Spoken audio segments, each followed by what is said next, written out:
So, ang disiplina lang yun. Okay. Ikaw naman, halika dito. Ikaw naman. Si Alin naman. Hindi mo na sige. Skip ka ng exit.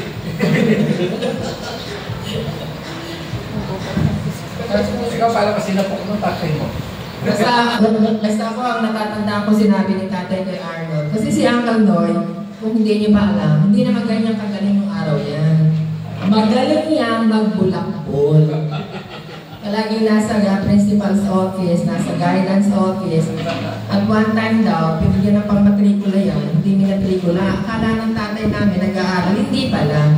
So ito yung moral lesson, natandaan niyo mga bata, kawamin. Ito ang moral lesson ng tatay namin. Eh well, P.I. Arnolfo, alam niyo yung P.I. di ba? Arnolfo, mag-aral ka. Dahil pag hindi ka nag-aral, bubulutin ka sa kangkungan. Kasi wala naman akong ipapamana sa iyo. Kung hindi, edukasyon lang.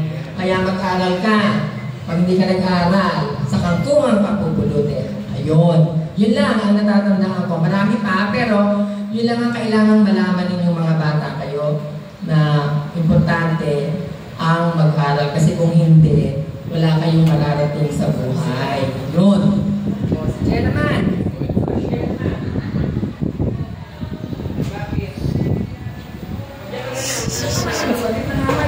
Oo na. Makawakan ko pa.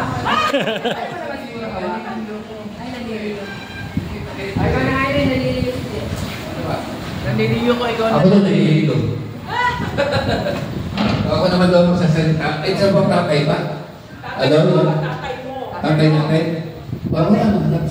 Wala naman nakatapat na maalala sa tatay ko. Kasi tama sabi nga niya, Loy, ang pinaka most important thing daw, kasi nga, di ba yung panahon nga niya, was so, ano pa, very ano ko noon, bulakbol. Saka medyo hindi ko pa kasiguraduhan ng buhay ko noon.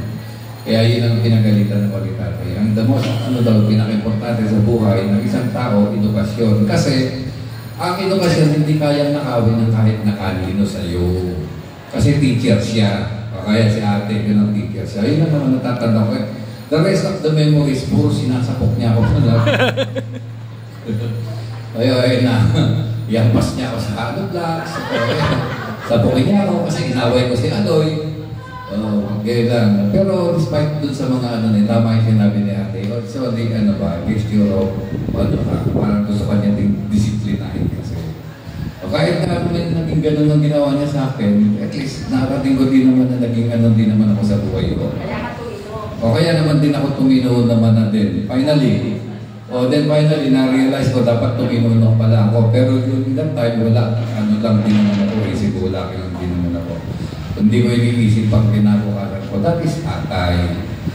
Kaya yung tatay, napaka-importante pala sa isang anak. Kasi tatay mo, pag wala kang taytan, for tatay, hindi mo siya recognize na as in tatay, walang magiging sense of guidance. Hindi siya magiging effective.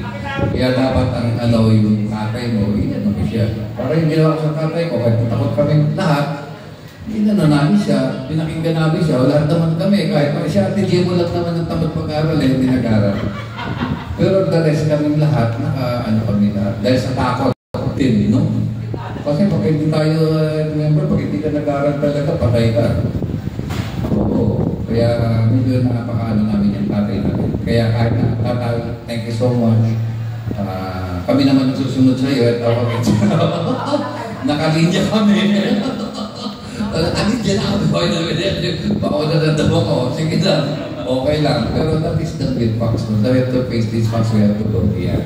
Nakalinya na talaga tayo. Ito na talaga tayo. Kami, dati before kami ang nakikinig, nakatulala kami doon sa mga oldies. And now, kami naman ang tinitignan ngayon ng mga bata ng mga kakayan ninyo.